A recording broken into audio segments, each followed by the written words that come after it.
السلام عليكم ورحمة الله وبركاته. ازيكم حبايبي، عاملين ايه؟ رجعت لكم تاني في فيديو جديد، يا رب يعجبكم. ما تنسوش بقى تشتركوا في القناة وتفعلوا زر الجرس علشان يوصلكم مني كل فيديو جديد انزله. اول حاجة كده اللهم صل وسلم وبارك على سيدنا محمد وعلى اله وصحبه اجمعين. تعالوا كده نبدأ الفيديو بتاعنا ونقول بسم الله. زي ما انتم شايفين كده المطبخ عندي كان متكركب وبايظ، عشان زي ما قلت لكم في الفيديو اللي فات ان انا الماسورة بتاعة الحوض بايظة، فمطلعه كل الحاجات كده بره عشان ايه اركب واحدة تانية وكده. كمان عشان اغير الشمعات بتاعة الفلتر لان هي بقالها كتير جدا ما اتغيرتش. اول حاجة زي ما انتم شايفين كده، بصوا بقى كمية مواعين كده كانت مغسولة واطباق وحاجات وكده، فكل ده عايز يتشال. طبعا هنا في حاجات تانية عايزة تتغسل اهي زي ما انتم شايفين. هشيل بقى كل الحاجات دي، وشايفين بقى البوتاجاز عامل ازاي مكان بقى الاكل وكده، فكان عايز يتمسح كده ويتنضف تنظيفة حلوة لانه ما كانش نضيف خالص. فاحنا كده هنبدأ نعمل كده المطبخ ونظبطه علشان ايه.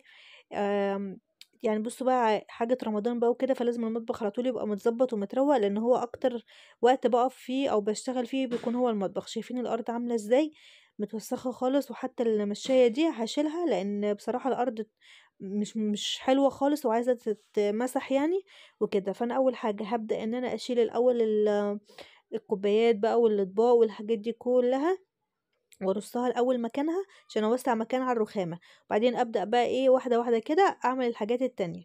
فهشيل كده الحاجات دي زي ما قلت لكم، واحط كده المواعين دي واغسلها واظبط الرخامه عشان تبقى فاضيه. فتعالوا كده بقى ايه نحط الحاجات دي ونرجع تاني واقول لكم هعمل ايه.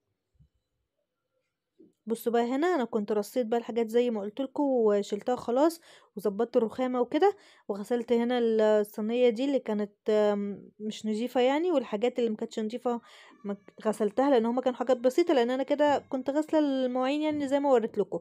فدول بس هما اللي كانوا فاضلين ما كنتش غسلتهم. هنا بقى البوتاجاز اهو، شايفين زي ما انتم شايفين كده عامل نقط سودا. عايزه يعني ايه تدعك كده دعكه حلوه علشان ينضف ويبقى حلو. عايزه اقول لكم ان انا كنت بحط ورق سلوفان اللي هو ورق فويل عليه وكده، بس ما كانش عندي، فعشان كده هو ايه لما طبخته كده فعمل كده. ان شاء الله هجيب ورق فويل واحطه. بصراحه هو بيحفظ البوتاجاز خالص وبيخليه دايما نضيف ومفيهوش اي حاجه، حتى لما بتتوسخ وكده بشيلها برميها وبيفضل البوتاجاز زي ما هو نضيف خالص. فدي حاجه بتريح جدا في البوتاجاز، يعني ان انا افرش حاجه وبعدين ارميها على طول حتى لو هي متوسخه. هنا بقى انا كنت رصيت كده الحاجات بعد ما اتصفت كده على الفوطه. زي ما انتم شايفين الرخامه اهي بقى شكلها حلو كده ومتظبطه وما فيهاش اي حاجه. عايزه اقول لكم انه كمان البوتاجاز بصوا بقى بيلمع خالص ازاي. انا مسحته كده وظبطته وحطيت له باور كده من اللي بينضف الحاجات دي وبيلمعها، فبقى بيلمع اهو زي ما انتم شايفين كده قدامكم وبقى نضيف خالص. عايزه اقول لكم على الرخامه ان انا عايزه بقى ان شاء الله ابقى اغير الورق بتاعها الابيض ده، لان بصراحه في يعني ايه حتت كتيره كده اتقطعت زي ما انتوا حتى ممكن تكونوا شايفينها. فان شاء الله ايه هبقى اغيره كده على العيد او حاجه. طبعا اكتر حاجه اللي هي الحاجات القريبه من الحوض وكده عشان دايما بتبقى استخداماتها وكده. هنا طبعا زي ما بوريكم كده شايفين بقى الحاجات دي كلها عايزه تتشال وتتظبط والتربو والكيس الزباله ده يطلع بره، والمواعين دي بقى هرصها ان شاء الله جوه كده في الدولاب زي ما قلت لكم، واظبط كده واشيل كمان المشاية اللي في الارض عشان ايه نسيق كده تحت الارض يعني السيراميك وكده، ونظبط الدنيا علشان تبقى نظيفة. بس اول حاجة هغسل الحوض غسلة حلوة. بصوا كده زي ما انتوا شايفين هنا كنت بغسله بقى بصراحة، وكنت كده مخمراه في مية وكلور، كنت مشغله المية الدافية كده. وغسلت بقى الحنفيات كده زي ما انتوا شايفين بصوا وكمان الحنفية بتاعة الفلتر اهي. وهظبط الدنيا حتى البتاع اللي هي البامبي دي اللي انا بحطها كده بحط فيها الليفه وكده، برضو غسلتها وظبطتها. انا هنا كده كنت بوريكم فاضل بس ان انا اشطفه، بس انا كنت سايباهم كده يتخمروا شويه زي ما قلت لكم عشان كنت حاطه كلور وميه دافيه وكده عشان اخلي الحاجه بتلمع. فهظبط كده هنا واغسلهم واظبطهم، ويبقى كده مفضلش بس غير ان انا اشيل ايه المشاية اللي في الارض واطلع التربو بره والحاجات طبعا زي ما قلت لكم.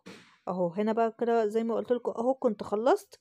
وطبعا الحوض اهو بص والحنفيه بقت بتلمع ازاي، والحوض بقى نضيف جدا جدا. طبعا انا بحب اشفت يعني انشف الحوض كده بعد ما بغسله، ما بسيبهوش فيه ميه، لازم انشفه كده واخليه نضيف.